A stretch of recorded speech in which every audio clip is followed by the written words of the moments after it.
Many thanks for choosing us. The Ghana cedi keeps making a strong push against the US dollar as it gains more value to offset initial losses.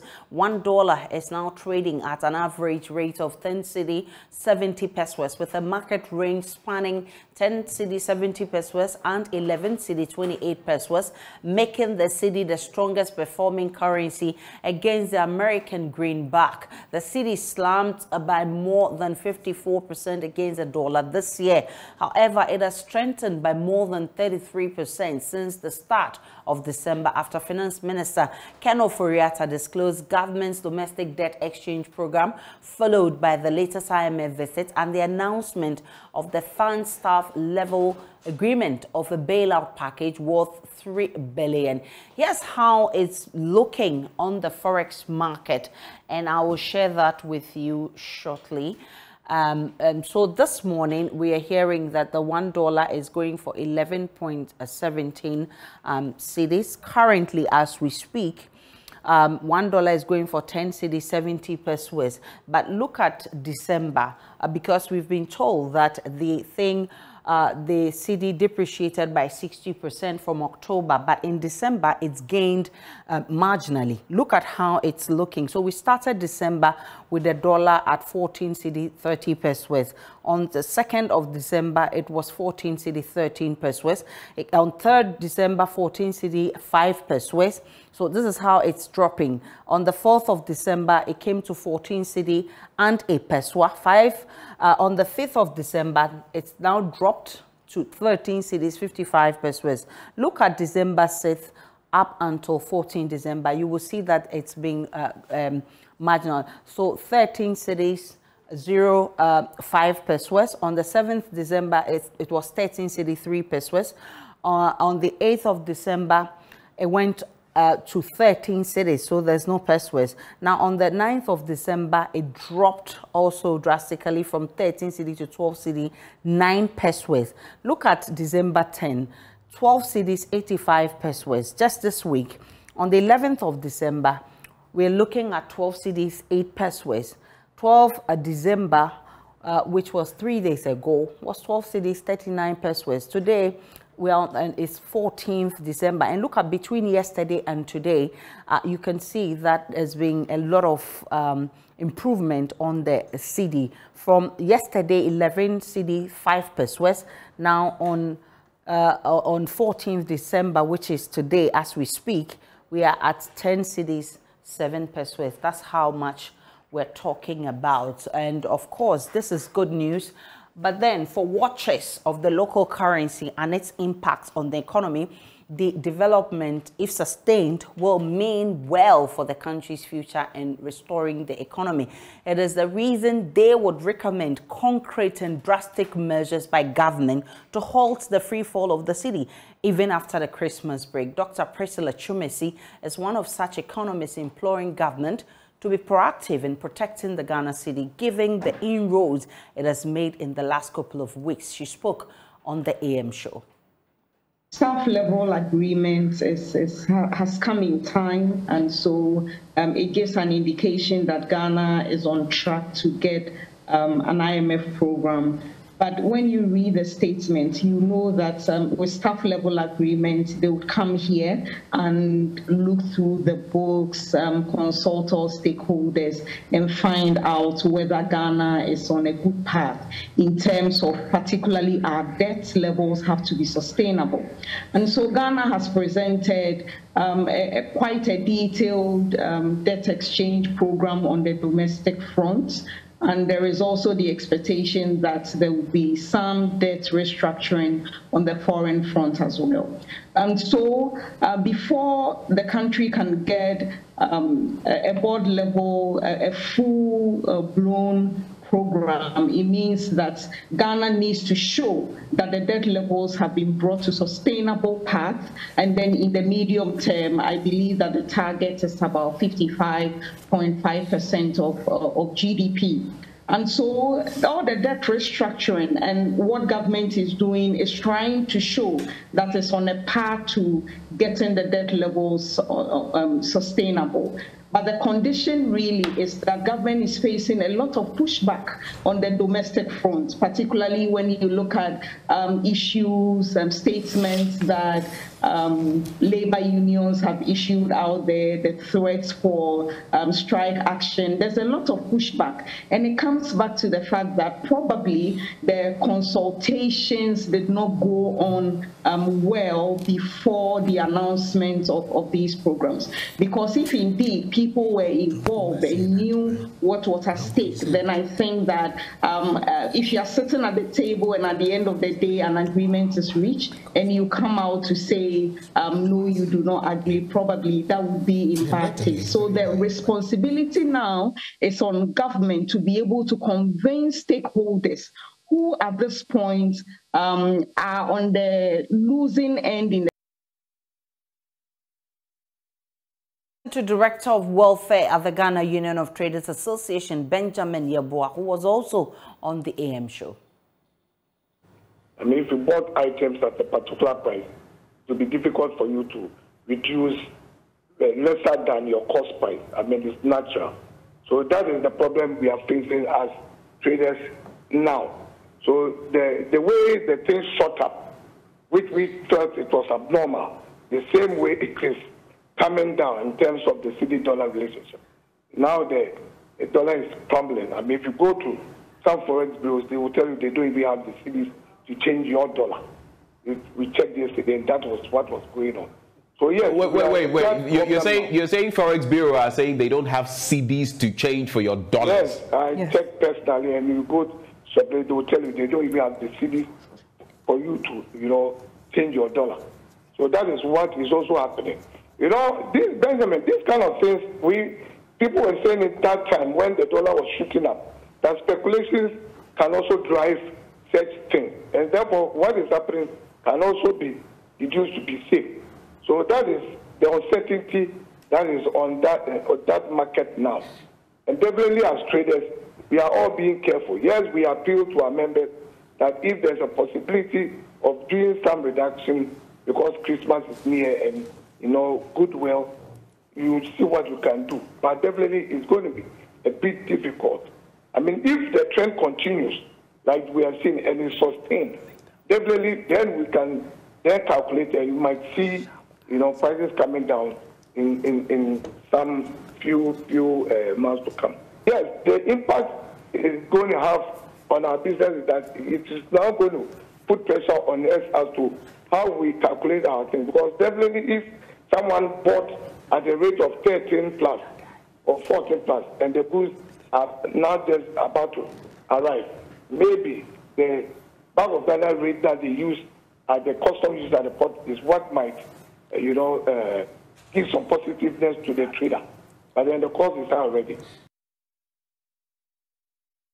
Labor unions in the country's public universities have suspended their industrial action indefinitely. This follows an assurance by their employer to resolve all outstanding issues related to their conditions of service. UTAG, GAWA, Senior Staff Association of the University of Ghana, FUSAG, and the Teachers and Education Workers Union, TEU, declared an industrial action on October 17, 2022 over their conditions of service. According to the leadership of the unions, their employer has now accepted that it had unilaterally varied their conditions of service. Professor Solomon Nuno is president of UTAG. He spoke on Newsdesk. That their two pensions were deducted and from 2010 to 2016, these monies were not forwarded to pension fund managers. So, per the law, it means that there should be an accrued interest that should be paid by the government. The law says that this accrued interest should be 3% per month. As we speak, government has only paid the principal without the interest payment. So that also is another outstanding issue.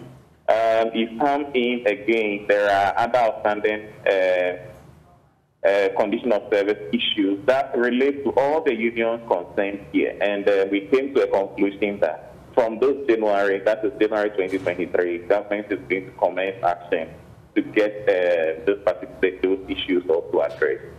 We understand there's a meeting between you and the Labour Commission this morning. Can you confirm exactly that for us, and what will be the issue on the table now? Okay, so basically we are back at the Labour Commission to come and report that yes, the main issue that led the strike action has been addressed considerably, for which reason we are suspending the strike action. So this industrial action has been suspended per the statement. But like we mentioned, there are a number of condition of service issues that we want to bring to the attention of the Commission again. So we are bringing it to the attention of the Commission that they should intervene to help us to bring finality to all of them as well. You know, these untoward industrial actions do not help anybody. It doesn't help with our productivity in this country. And it's always important that the government side or the employer should work very hard to address these things as quickly as possible so that it doesn't degenerate to this state.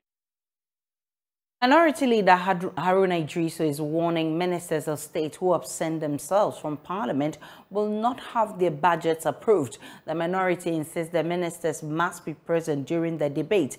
Haruna Idrisu is accusing the majority leadership of denying the House ample time to consider the estimates of the various ministries, departments, and agencies. I further warn that ministers who want their budgets approval must appear in person.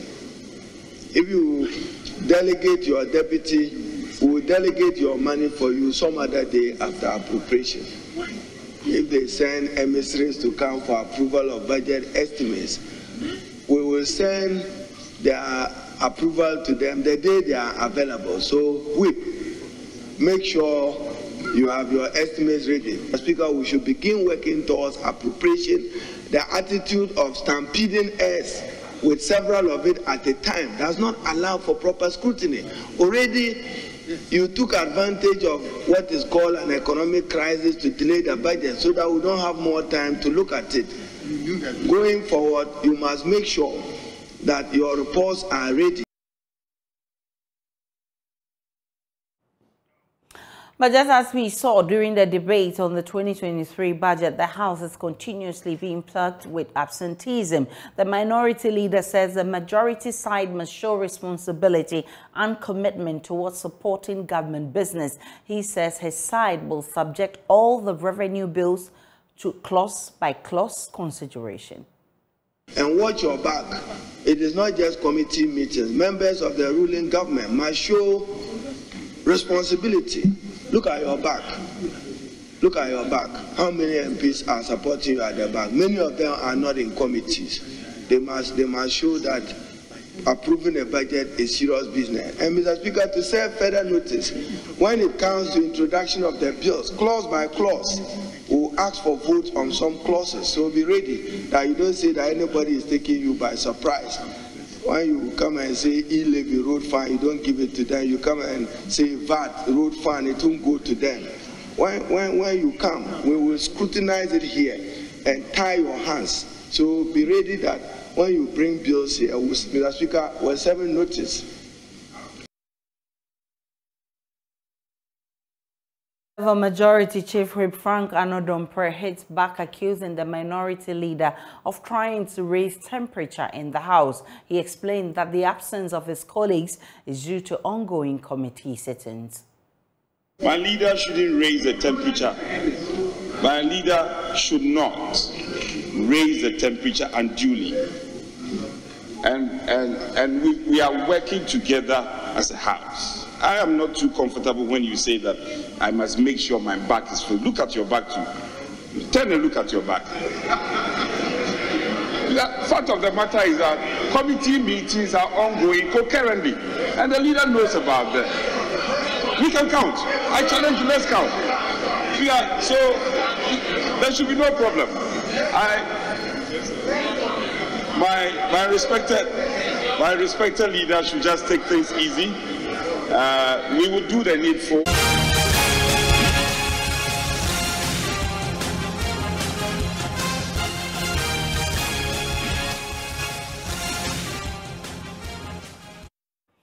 And on your election headquarters, it is the final countdown to the NDC national elections this weekend. And with Asia Dunketia, the incumbent General Secretary, seeking higher office, others are stepping up to replace him. One of them is former Sports Minister Elvis Efriankra, who's facing a tough contest against two key formidable contenders. In today's build-up, Samuel Mbura focuses on his chances. His opponents will attack his record as Sports Minister.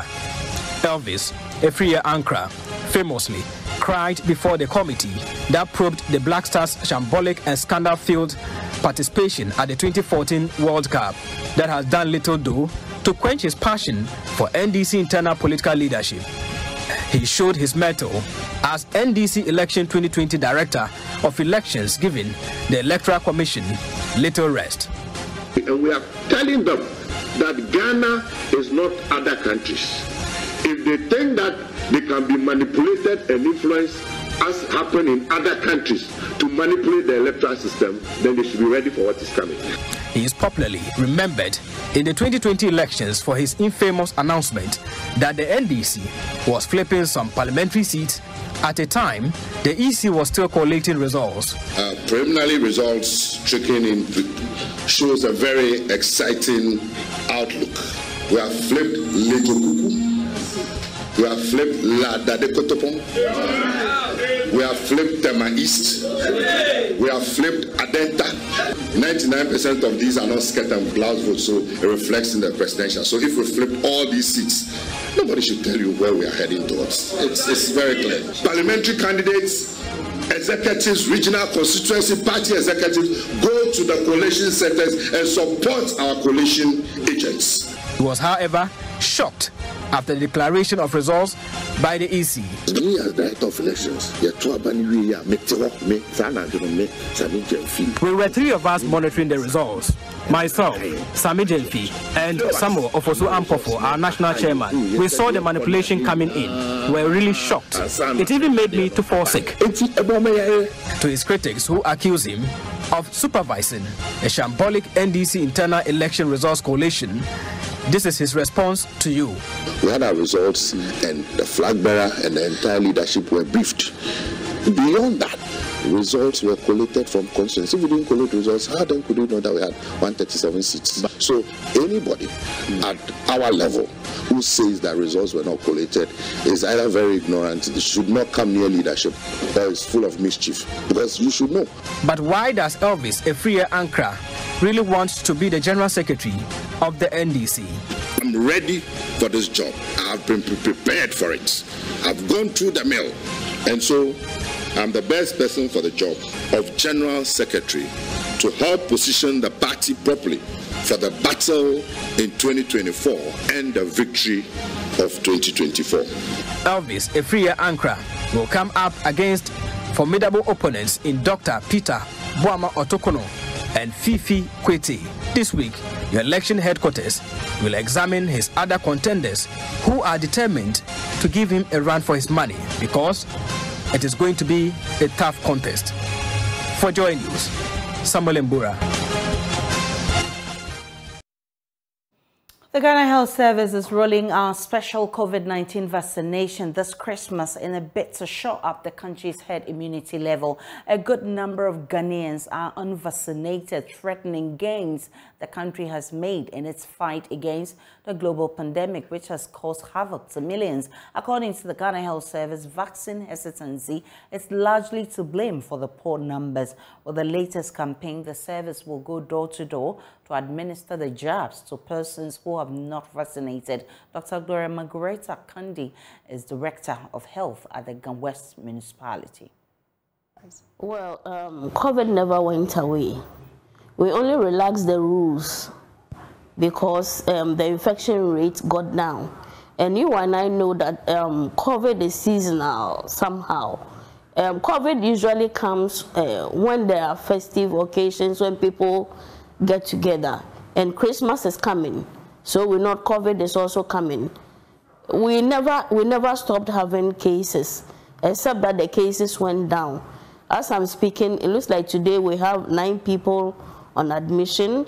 We have a few who have been discharged. And You know, our reporting system is bad. So there are a lot more walking about, we don't know. And there could even be asymptomatic people. Sure, sure. And then, you know, vaccinations work on a certain principle, what we call the herd immunity.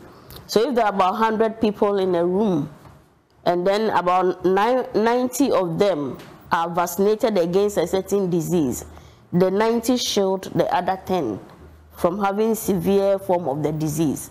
Although the 90 can still get the disease, they will not suffer as people who don't have.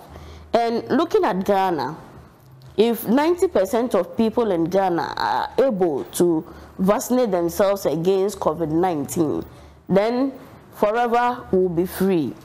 But it's not like that. We have hesitancy. So it's just about a few people who have been vaccinated. I think about 38% of the population has been vaccinated. So we have a long way to go. And we want to capitalize on this festive occasion when people will be coming with the COVID, so that we're prepared to meet them. From 14th to 18th December, that is within this few 4 days. But COVID-19 vaccines are always available. At any public health facility, you'll get COVID-19 vaccination there. So if there's an organization or a group of people who want to take advantage of this mass vaccination exercise, how do they go about it? Oh, that would be very good, because we want people to come out. Just see the municipal director in charge of that area. Even on the bit of 15-year-olds taking the vaccine, we know when it started, there were some exemptions, pregnant women, breastfeeding women. It's important to explain why they can now take it. Yeah. Can you help us with that? Yes, you know, people were complaining, this vaccine, we had it too quickly. The period is too short. But due to technology, we were able to overcome to get the vaccine. And due to technology, we have now found that other categories of people can take the vaccination. So those who are 15 years and above, whether you are pregnant, whether you are breastfeeding, you still can take COVID vaccination. Initially, we didn't know what some of the signs and symptoms were, or the side effects were. So we exempted pregnant women and then those breastfeeding, because they are the critical people. But we realized that pregnant women even need it more, because if you get COVID whilst pregnant and you have to lose your life, you lose 2 lives. But with the vaccine, you'll be able to overcome the infection. So we've realized that pregnant women can also take the vaccine. Meanwhile, about 42% of COVID-19 vaccines supplied to the Volta region have gone waste due to vaccine hesitancy. Statistics from the Ghana Health Service also indicated that only 28.1% of the region's population have been fully vaccinated, being the least among the 16 regions across the country. Stakeholders are hoping to record an increase in the ongoing mass vaccination campaign expected to end on 20th December 2022. Vaccines have been supplied to the Volta region since March 2021. The Ghana Health Service within the period projected to vaccinate about 70% of the population. However, only 28.1% has been fully vaccinated. Vaccine hesitancy due to misconception, misinformation, disinformation, among others, were identified as factors leading to the low coverage. Dr. Sena Nukwesi Jokutu is the acting Volta Regional Director of the Ghana Health Service. Our vaccine wastage in the Volta region is quite high, as much as 42%. We have what we call the open vial wastage. That is when you open and you're looking for people to vaccinate and you get under the number that the whole vial is supposed to take. That is open vial wastage. Now the second wastage that we have encountered in the Volta region has been what we call the closed vial wastage. For that one, we have a number of vaccines that we are supposed to use within a stipulated time before the vaccine is no more viable to be used. if we receive those vaccines and because of hesitancy we are not able to use it till that date, then what happens is that all those vaccines would be destroyed. So for every 100 vaccines that we receive, vaccine vials we receive, as many as 42 are going waste.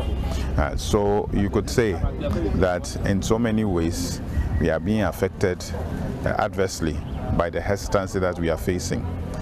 In view of this, the Ghana Health Service embarked on stakeholders' engagement across the region to whip up the public's interest in getting vaccinated.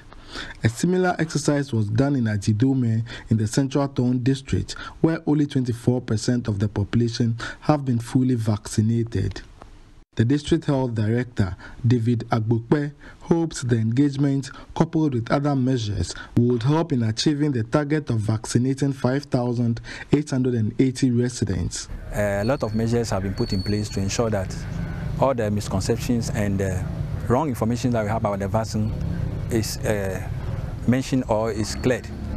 It is our hope that come the end of this very round, the coverage will be better, and we are hopeful that all our community members will be safe from COVID. Dr. Jokoto underscored the significance of the exercise ahead of the Christmas.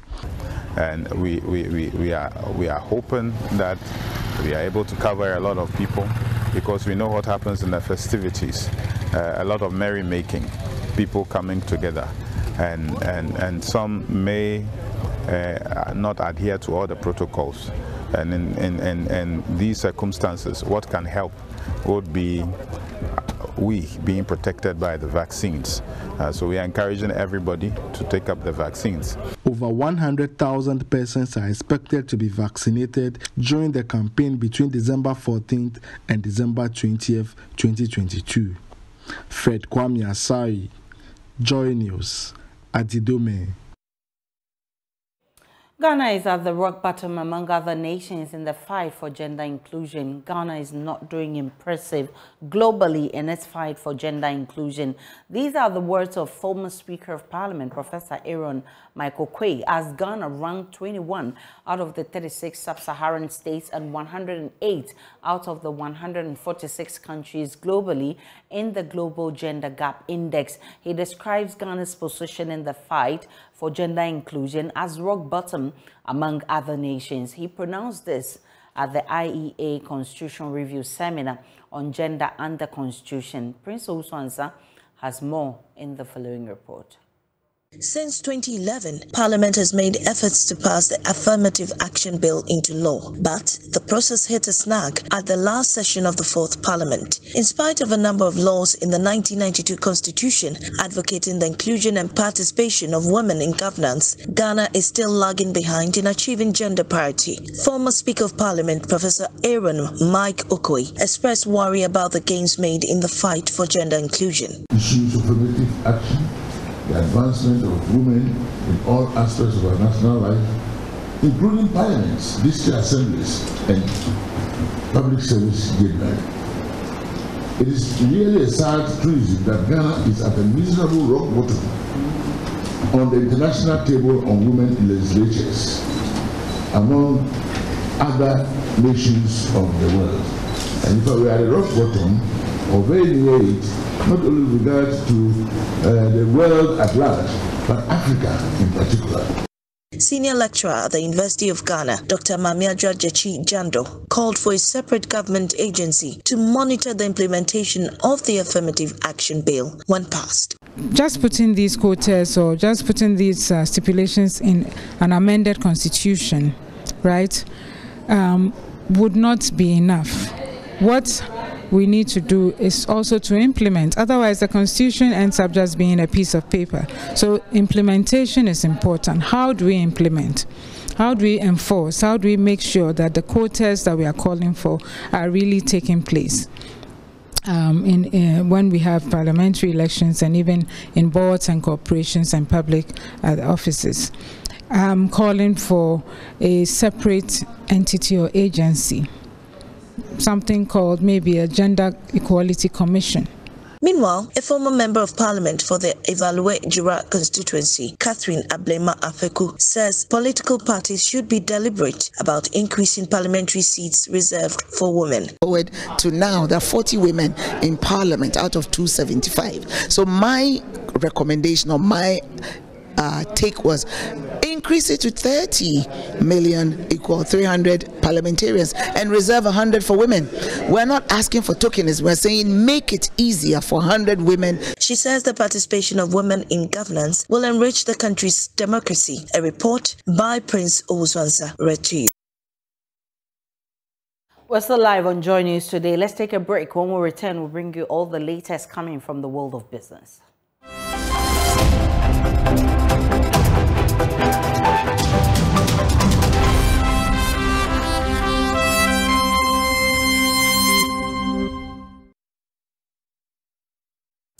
Hi, welcome to Business. My name is Darryl Kwao. Experts in climate adaptation techniques have proposed the deployment of digital climate smart solutions, including communication and information systems to boost agri production and marketing.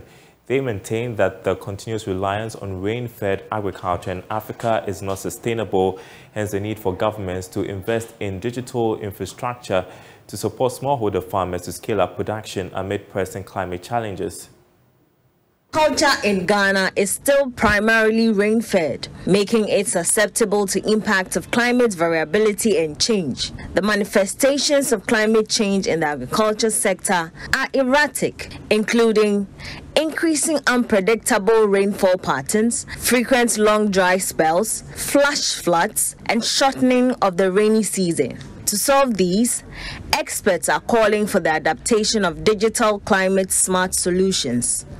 Here is Program Lead for Food Security and Rural Well-being at Global Center on Adaptation, Dr. Oluyede Ajayi. There are some of them which are tools that are kind of, we call it early warning system, climate information and advisory services. These are tools that can give farmers information in real time. There are also some other tools that farmers can get information. I have problems, farmers can say, I have challenges and issues of pests on my livestock. You can take a picture of that with your camera and send it to a central system. They look at it and they can provide an advice to farmers. These are some of the issues. There are some also that gives information to farmers in terms of market. Farmers have their product here. They can get information on the platform. USSD. These are USSD where farmers can just type the code and then they get this information eventually without necessarily connecting to the internet. So I mean, those ones we can do that as SMS. The other one is happy to encourage some policy issues, and I'm glad that we have the parliamentary select chair who came in, is to look at what are the kind of policies that can incentivize private sector to engage in investment to support digital solutions in the rural areas where the farmers are. The Global Center on Adaptation organized a 2-day training on digital climate advisory services under the framework of the Forum for Agriculture Research Africa. The training is intended to build the capacities of stakeholders in the region to implement digital climate adaptation solutions for farmers. Here are some participants. As a woman farmer and representing the Women Farmers Organization and also the president of the National Coordinating Organization of Farmer Associations in the Gambia, this program would help us very well in the sense that we have people who have mobile phones but are not very much literate. We have some who can read a little and write. So the use of this digitalization program would help us very well in terms of making pictures, in terms of sending programs, in terms of training people who want to venture into agriculture, into business agriculture, and also talking about the adaptation that we have just started. This training specifically is on digitalization and climate smart agriculture. I do have a certain background and knowledge on it, but it's always good for a refresher course. And what makes it different is it's not just a training, it's a training of trainers. So we are expected to go back to our countries to train others, and this is the aspect I'm more interested in, to learn as much as I can, and when I go back to see how I can train others. In other news, head of consumer products at Ecobank Ghana, Kate Thompson, has stated that the bank's Deposit More and Win Big Express promo has greatly increased the bank's visibility and number of deposits since its inception. This, she said, informed the bank's decision to reward loyal customers. Here's more. Ecobank Ghana launched the X promotion to fulfill the financial inclusion agenda and reward loyal customers and agents. The winner were awarded for the number of customers or accounts they were able to register on Ecobank's Express account. The winners were given cash prizes and airtime. Speaking in an interview, head of consumer products at Ecobank, Kate Thompson, said the promo has increased deposits and has generated more profit for the bank. Basically, you want to get visibility, it has. Number two, we've seen the number of accounts being opened grow. We've seen deposits grow as well because of the promo, because we're looking at both our traditional accounts and then our digital accounts as well. So this promo was able to give that visibility to all types of accounts, and we saw the numbers grow. But the beauty about it was the fact that we saw accounts being opened in various communities. So it helped us to be certain that our financial inclusion agenda is actually real. Anthony Tosu, a winner of the Ecobank Express promo, mentioned that the cash prize will help him to expand and grow his business to greater heights. He thanked Ecobank for the opportunity. It will be first a good motivation for my staff who have been working, my team who have been working so hard, a good Christmas bonus for them, and the rest put it back into the business and roll it down, and believe that the next year will be better than this year. Partner of the promo, National Lottery Authority, commended Ecobank for their immense support to businesses and customers. And that's business. More coming up in sports, to stay tuned.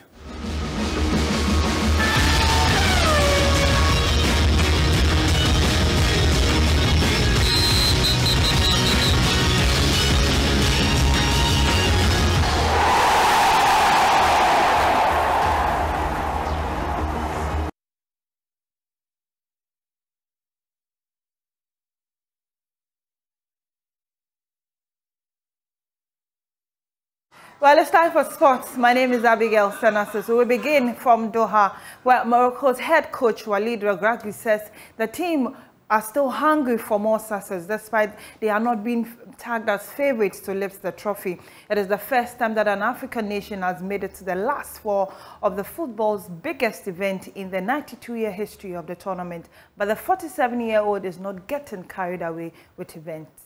Remember, that game between Morocco and France will be live on Joy Prime at 6 p.m. Do try and join us. But back home in Ghana, the Ghana Football Association has issued a stern warning to persons who have targeted the governing body with malicious and defamatory claims about the Black Stars following the team's exit from the 2022 FIFA World Cup in Qatar. The Black Stars' exit from the global showpiece has sparked massive criticism, making widespread claims against the leadership of the association, officials and the Black Stars. There have been claims that Black Stars Management Committee members pocketed $100,000 each, with a substantial amount of monies have been shared by the top brass of the Football Association in the aftermath of the team's exit. The lawsuit will implicate people making false allegations about the football governing body, its officials, products, and the national teams, specifically the Black Stars. Well, that'll be all for sports. Thank you very much for watching. My name is Abigail Sanasusu.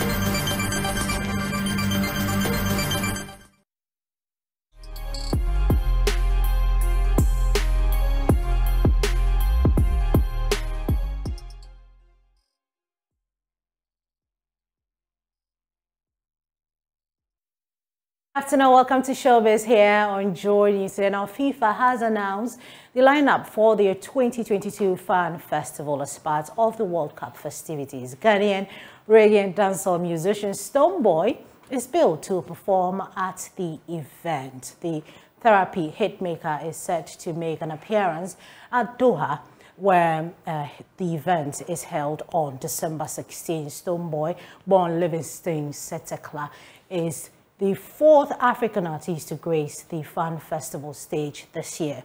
Nigeria's Kiss Daniels and Patoranking have both performed at earlier held festivals in November. Meanwhile, Jamaican superstar Sean Paul is expected to grace the Fan Festival on December 17.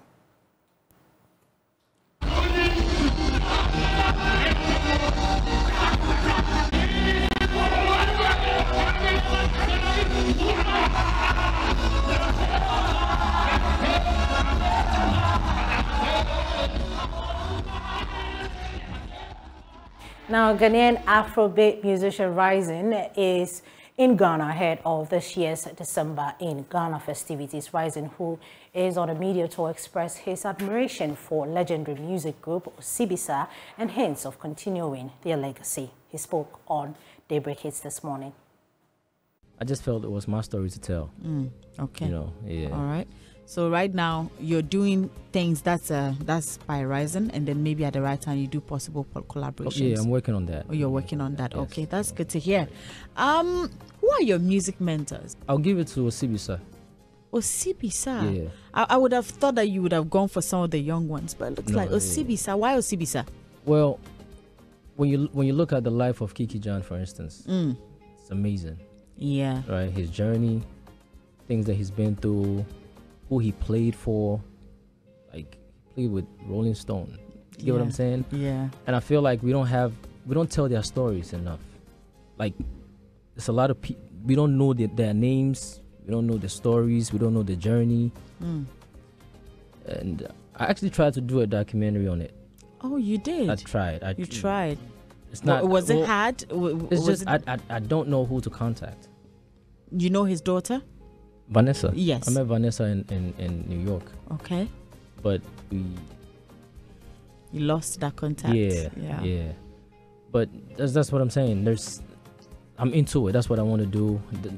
These are the people that, like, because when I go back, like on Spotify, when I listen to the songs, it's been like 30 years. Yeah, but the quality still unique. You know what I'm saying? Yeah. And in the same way, I'm like, Nigerians will always talk about Fela. True. Oh, there's like, you can go on YouTube and type his name, and there's documentaries. Yeah. We don't have a single documentary on these people. Yeah. You get what I'm saying? So. Yeah. On that note, we end Showbiz here on JoyNews today. For more Showbiz news, log on to myjoyonline.com/entertainment. That's where you find all the news. Good afternoon to you, Aisha. Hello, Becky. Thanks for bringing us Showbiz. And that's how we wrap up the bulletin this afternoon. For more news, log on to myjoyonline.com. There's more of the news and updates of all the developing stories. Enjoy the rest of our programs.